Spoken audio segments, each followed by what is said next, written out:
Ready. Saying men should be dangerous. By dangerous, that implies I should be ready to threaten someone, to hurt somebody. No, you should be capable of it. There's nothing to you otherwise. Welcome to the Dangerous Man Podcast, where we talk about how to become a better man, take responsibility for our mission, create value for others, and the many failures and lessons we've learned along the way. Stay dangerous.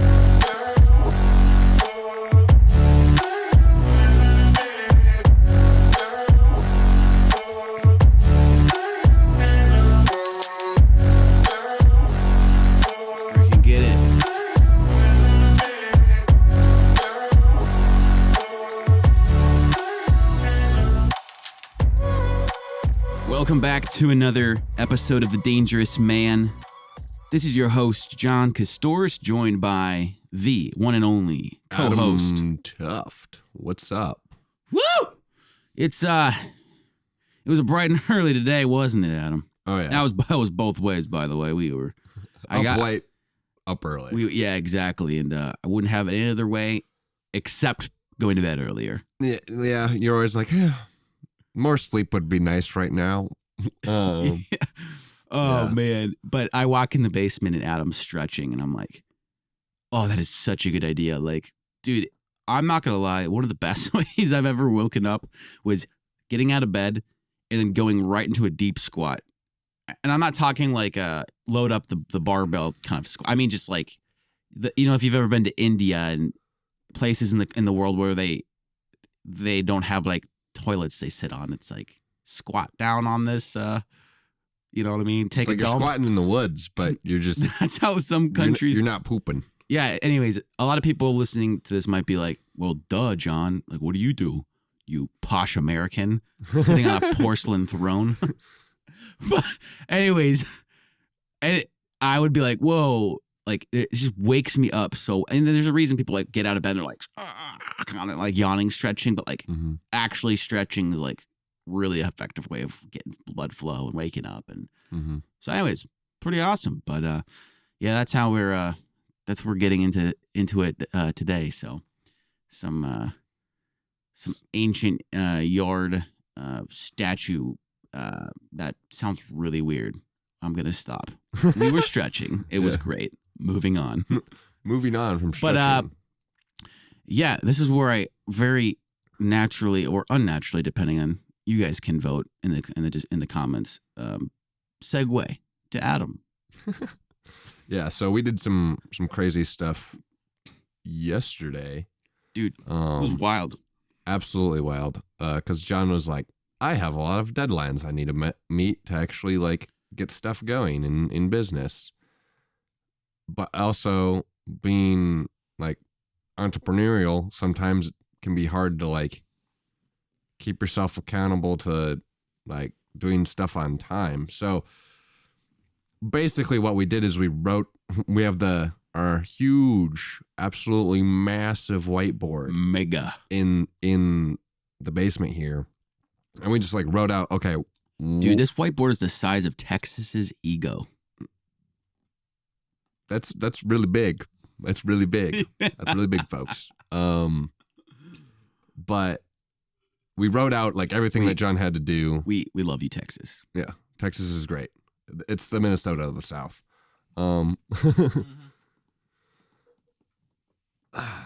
In some ways, in other ways, not so much. But whatever. So, anyway, that's a side tangent. But we wrote out everything and tried to figure out, okay, what do we got to do to get John going here? So we wrote everything out on the whiteboard that needed to get done, prioritized it, and then like wrote out like, okay, how long is each thing going to take? And then this is like task lists. Yeah, task lists.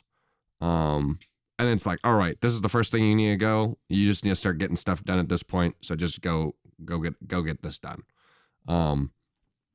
And so Jen spent a bunch of time working, but the thing is sometimes it's really hard to like be able to figure out how much time something takes, because you might be like, oh, I feel really good, so maybe I can do this like really, really fast, and like maybe how you see it like in your head is like, okay, I have to do that, and that's probably about this much time. Okay, an hour and a half. This is going to take me, but whatever.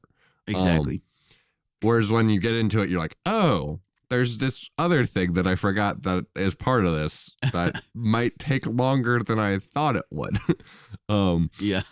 So there's like all those things where it's like, oh, because this is something that is new that I haven't haven't done a massive amount of, it's going to take me longer than I think it does.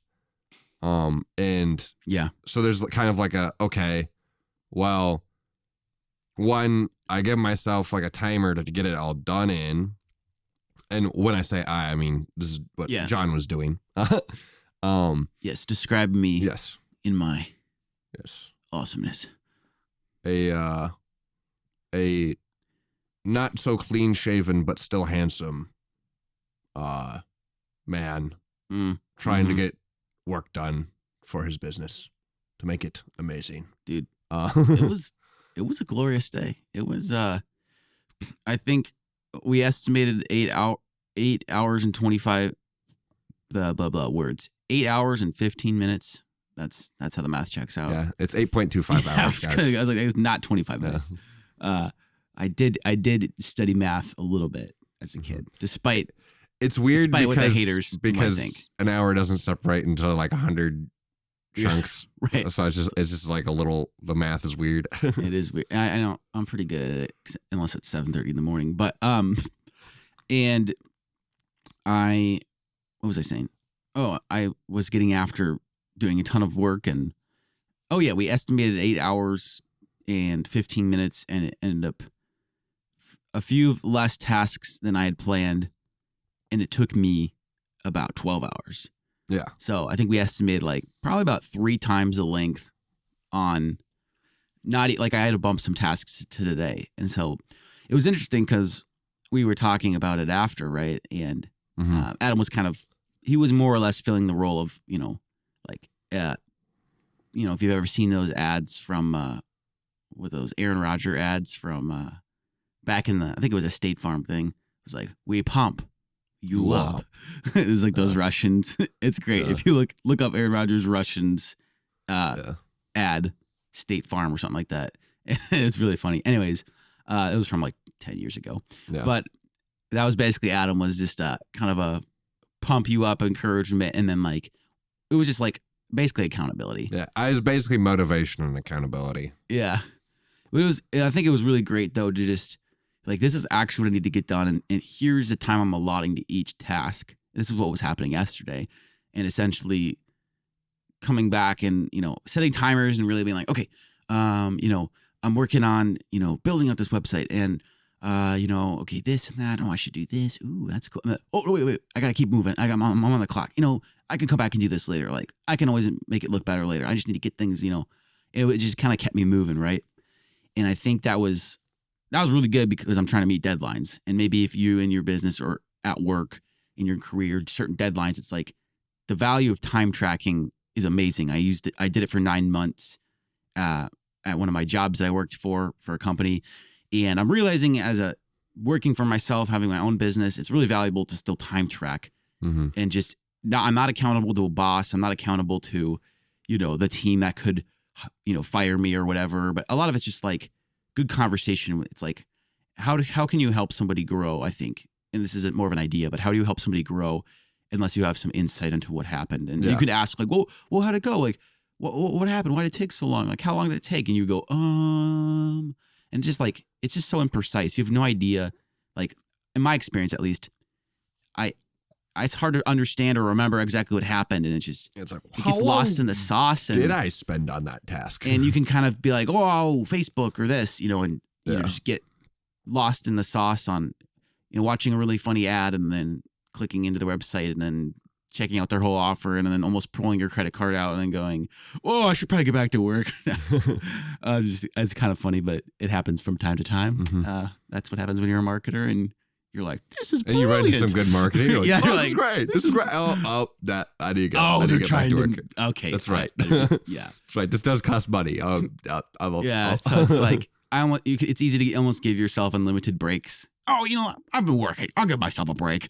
And then even though you've only been working for like 15 minutes Yeah. and you took a half-hour break before that, you're like, oh. So it's just, that's the value of time tracking that I found is just, it's like, okay, well, I'll take a break when I finish one of these things and I can, just work hard at it. But I think the real value here that I'm kind of sharing from what I realized yesterday was really accountability. Mm-hmm. And what's that word? What does that mean? Okay, I think like in the realm of I want to be more productive. That was, I think, what I was coming to Adam with. I was like, dude, like I'm having a hard time being productive and efficient with my time, and efficient, like actually working quickly and just like not getting distracted and not finishing things. And so this is kind of where we get to the point of like at the end of the day, or even after a task, we would check in and it was just like, yeah, sure, I'll be, you can be accountable to me. And, but I think what was some of the things you were doing, Adam, that was as far as like how you would talk to me or ask me questions and like, what did we kind of dive into yesterday? You want to kind of tell that part? Mm-hmm. So I'm not like being John's boss, like, get it done, and then like hitting him across the head, like, get it done. Firing me. Yeah. I was more like, oh, well, that took longer than you were expecting. Why'd it take longer than that? And what do you got to get done to get that task done? Because like, obviously it has to be done, so you have to finish it.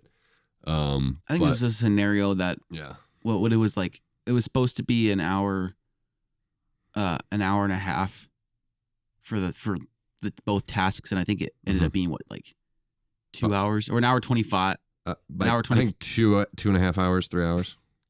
Yeah. So so that's kind of the context here. Yeah. So it's like, okay, so what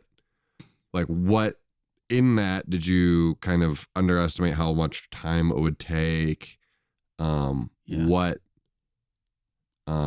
like even like building out like a website would be like, oh, like to build out this website for this thing, the formatting took way longer than I thought it was going to. Yeah, and this is what I was telling Adam yesterday. Yeah. So it's like some of these things where it's like, oh, I thought that was going to be like really easy, and it ended up being like actually kind of difficult and being kind of more of a can of worms as far as trying to get something done more than I thought it was. But then it's like, oh, okay, well, you're not like beating yourself up over it, being like, oh, why couldn't I have done that better?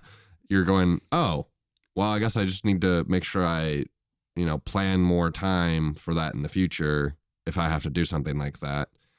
So then I can actually have a more accurate amount of time of how long things take me. But if you're not actually like planning a certain amount of time beforehand, you're not going to necessarily realize, oh, hey, is this taking me longer or shorter amount of time than I thought it was?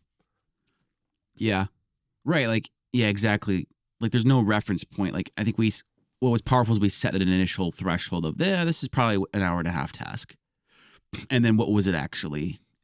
And then why? And I think one thing that I realized, for example, from yesterday was, formatting, getting into formatting, like a Word document, formatting the bullet points and making stuff bold and underlined and spacing and font size and making it look cool and all of that on a website and every little nuance to get it all, every little part dialed in, like that just took a lot longer than I just didn't, in my mind, I was like, that was just going to go so quick, but it was like, it ended up being the long time haul of it. And I think that was valuable for me though, because it's like, okay, well, doing similar tasks in the future, I have a better understanding that I'm likely to underestimate that formatting is just kind of, I need to give more time to it just to understand the formatting aspect. But, I guess the main idea here the main takeaway that I was learning, and that's kind of the point of the story, is just kind of sharing a lesson that from my week, is I think setting shorter time goals was great because it kept me like on the horse, moving quick, trying to don't worry about that. I can come back to that. Like not just like getting caught up on little details and trying to stay moving. But I think it was also helpful just to reveal to me bottlenecks. Yeah. Which a bottleneck is, it's kind of like if you have your Coke bottle, Coca-Cola, and like you have those old glass ones, right? Yeah. It's, a lot of people might know this phrase, but as the soda rises, it gets more narrow. And so it's typically the weakest chain, like the weakest link in a chain type of a thing. Like where was I? What was the issue that I need to focus on fixing? And so, yeah, that self-awareness for me was really valuable. Yeah. And man, made for a great day, dude. Mm-hmm. And I wanted to kind of end with just for those who know who, what's that guy's name I was telling you David about? Goggins. Yeah, thank you, David Goggins. You can look him up on what he does, but awesome former Navy SEAL, and he does ultra marathons and races now. Just dude, the guy's hardened, and he basically knows how to get your mind in shape to do really hard shit, and pushing yourself beyond what you thought you could do. Just an incredible guy, amazing book. Look him up, but he talks about something that he would learn in the military, which was who he called after action reports. And it was something that they'd have to do like in combat, after a training episode, after something, they'd have to come back and write an after action report. Mm-hmm. And a lot of what it involved was kind of going through some of these similar things that Adam and I talked about. What went well, like what didn't go well, like, just reflecting on all those elements. Like, and he would start doing these after action reports for some of the certain challenges or goals that he set in his life. One of them, for instance, was a pull-up contest where he literally set the Guinness World Record for most pull-ups, I think in a day, or it was something, but it was insane. Like thousands and thousands and thousands of pull-ups. It was just ridiculous. And he had a certain amount of time frame he had to do it in, and it was just like, but he attempted that challenge 3 times. Wow. And that included like booking a spot, getting people there, and like getting the proper Guinness World Record person there. First time he did it, there was media press there, but he failed twice. And for someone, if you know his story, you'll realize that he really trained ruthlessly for 100. He muscled through 100-mile race running and he was not even in running shape at all. Oh, like he must have done that pretty well. He just had a hard mind. Dude, the guy he literally pooped out everything in his bowels, just flooded out, and he like had to go to the ER. Like he was in rough shape. Like wasn't like one of his kidneys shutting down or something? Dude, yeah, like toenails getting like it was. He had no training, and it just fucked him. Yeah. Anyways, that was like, so to come in and like fail this pull-up contest, it's like, well, it was like one of them was like the bar was loose, and so he was losing momentum. And that was what he was reflecting on in his after action report. One of them was like, hey, like I actually had my skin ripping off my hands, and it was raw, and I couldn't, like I had to wrap them or put gloves. And he's like, okay, so I probably would want to figure out some type of glove and padding that I never have to take them off. I could just have more protection on my hands. Another one was, the next time was like the bar was sturdy and solid, but there was more impact on my hands then. And so, certain things that he was like, you know what? I would have to do the math of like basically a pull up, like one pull up every 10 seconds or something. Or like he had like to be able to hit the goal or whatever.